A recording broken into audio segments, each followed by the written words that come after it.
Hey guys, what's up? Welcome to my video, Terryville Bug-a-Fair, June 16th, 2024. This is a great show.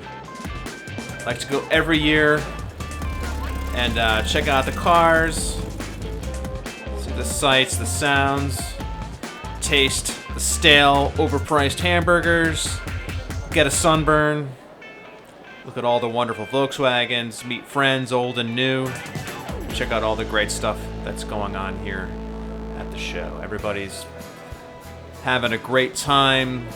Children are frolicking, unattended. So let's get right into it. All right, starting off with the Super Beetles. It's like a tomato orange super right there, looking pretty nice.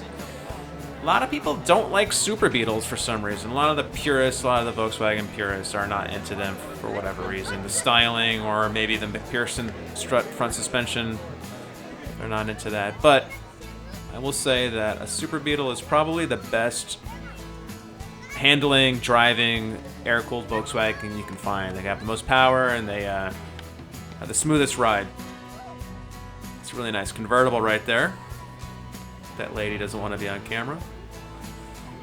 It's a nice silver one. I don't know if that's an original color. Orange definitely was. White is always a classic choice. Black. Only the best cars were chosen to be painted black out of the factory. This is one of the last ones ever built. January 10th, 1980. And yeah, they only picked the best cars to paint black because black shows all the flaws in the bodywork. So if you have a black car and it's an original car, you've got a really nice Volkswagen on your hands.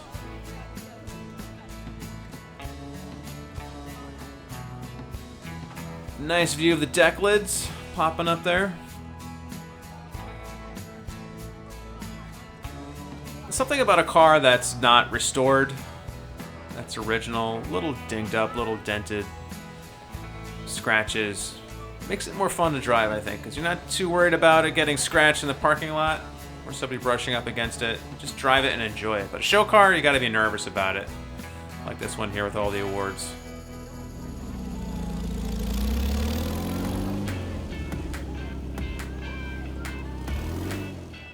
Okay, now we're getting into the earlier Beetles up through 67.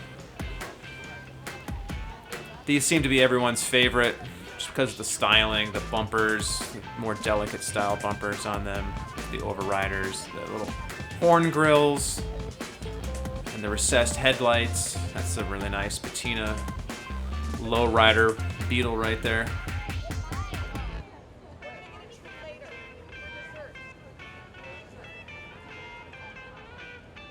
It seems to be the most popular area of the show.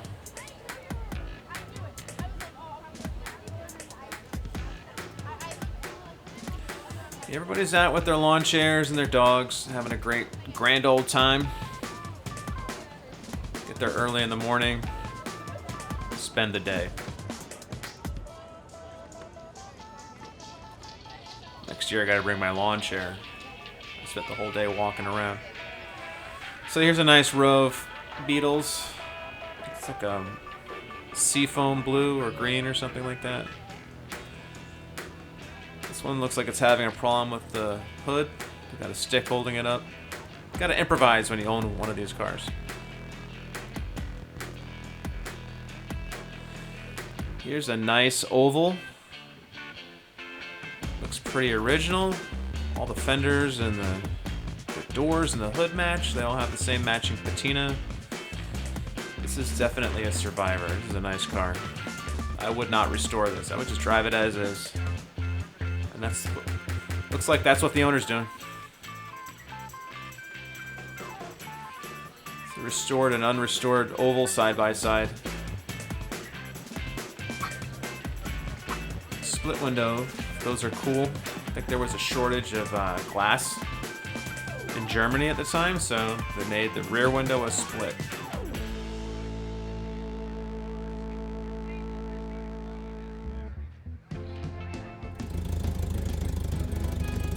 Alright, so we're about to get into modified cars, kit cars, Baja thing with a Volkswagen chassis. You can stick a fiberglass body on top. That's a Baja right there with a modified front end. Always wanted one of those. You can drive that around in the winter, drive it through a snowbank. It might be a lot of fun to do that. Here's a really nice car. You can drive this to the grocery store, you can drop the kids off at daycare, you can go to church, you can commute to work in this. These are cool Dune Buggies. Guy's keeping his car clean, he's taking pride in his ride.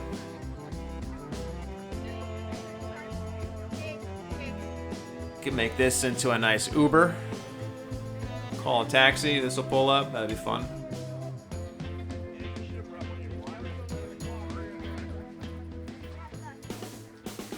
Alright. Now for the main attraction, the Volkswagen Karmann Ghias. That right there in the middle is a nice 59. Low light. Here's a later style convertible, 73 or 74, I'm not really sure what year that is. It's got the birth certificate there under the hood, you can order that from Volkswagen. I assume that's an original color. Looks like an early 70s color scheme to me. It's got the bigger bumpers, bigger tail lights on these later style models. This is sort of a crossover with the earlier style bumper, but the bigger tail lights. So that's probably up to a 72, I would say. This one's had all the chrome removed. No side trim, no bumpers. Got the cowl look rubber on the windshield. Looks nice. Not really my cup of tea. I prefer having all the original equipment on there.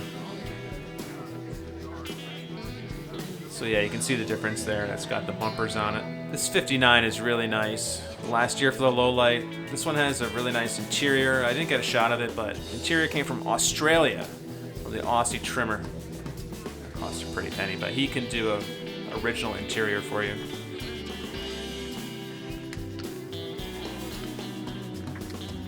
Here's the back of that 59 again. There's the owner sitting right there. It's got the smaller tail lights, 1200 motor. The 60s model with a custom sunroof on it. And there's a 70s model, 73 or 74 again with the giant bumper. And you can see the smaller bumper on this one, smaller tail lights. You can see how the car has really evolved over time for US safety regulations.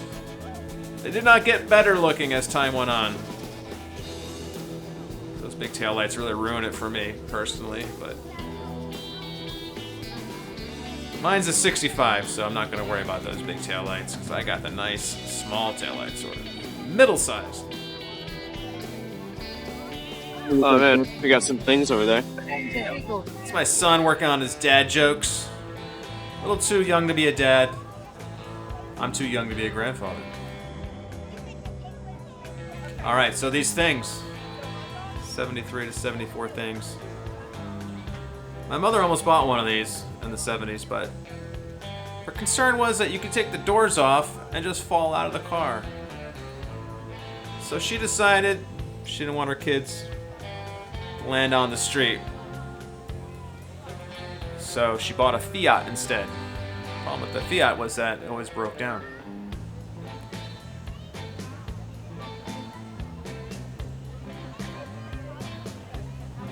Square back Type 3. My neighbor had one of these. He was German, and he claimed that it was the best car Volkswagen ever made. And the last good one they ever made, too. This is a pretty cool notchback. Right-hand drive. I assume it was brought here by GI. The military would move your car over from Europe. I don't know if they charge you money to do that, but it was a pretty common thing for soldiers to purchase cars in Europe and have them brought over here when they ship back to the States. And this Type 2 single cab, pretty rusty. They were asking a lot of money for it. And these things are pretty rare because there was a tariff the government put on small trucks from Europe. So not a lot of them were imported. So that's why they're really rare now and really valuable. Even in this rusty state, they were asking a lot of money for it. So You'd have to be pretty brave to want to restore that. Or maybe just put a motor in it, some brakes, and just drive it as is. Maybe some headlights. Maybe some floors.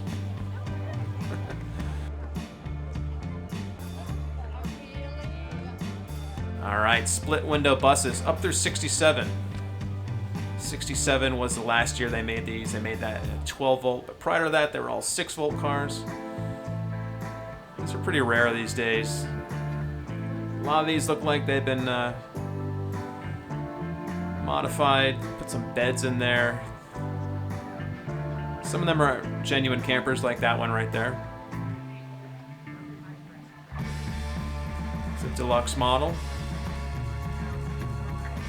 Here's a panel bus. It's a working man's bus. No windows in the back. And here's a 23 window deluxe microbus with a sunroof. It's got the roof rack, it's got the safari windows. These things go for a lot of money. If it's in nice shape, you can get over $100,000 for this thing. So we stuffed a kitchen in here. We've got the table, got the sink, got the matching glasses that match color coordinate with the paint.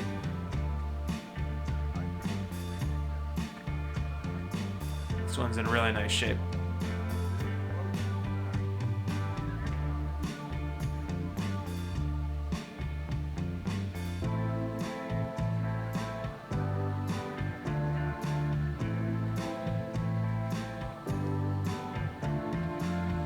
So we drove that all the way from Massachusetts.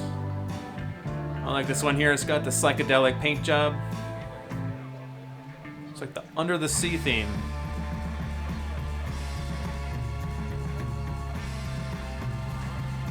Never been in one of these shorty buses, but I imagine with that short wheelbase that it's got a pretty bouncy ride. We drove that from out of state down the highway. They're pretty brave. And getting into the Vanagons. These are fun. Probably drive better than an early bay window or a split window bus. Here are the bay windows.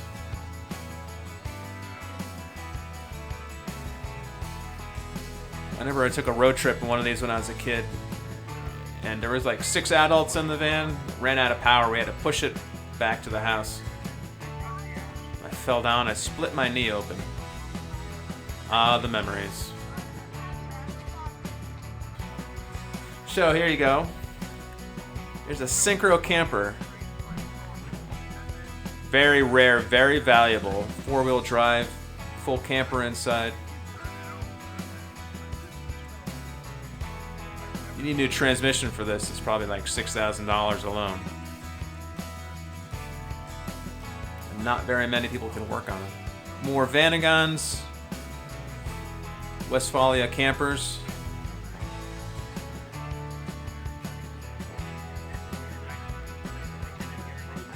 Kind of an ugly duckling, to be honest with you, but they drive nice.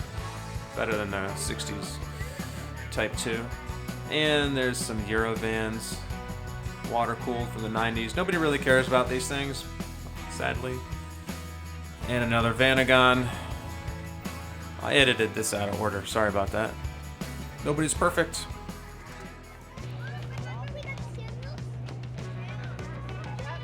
Find anything you need at the swap meet. Do you need toys? Do you need an old muffler? Do you need a bolt? Do you need a clip? Do you need a brake cylinder that doesn't work? Do you need Matchbox cars? Do you need a hat? Do you need a deck lid? Do you need a door? Do you need a piece of scratched up glass? Do you need a decal, a sticker? Do you need an old wiring harness, an old tire? Do you need a roof rack? Do you need some rims? Do you need some seats? I wish I had that deck lid when I needed one. Some bumpers there. So that's it. That's the show. Always a fun day. Father's Day 2024. See you next year.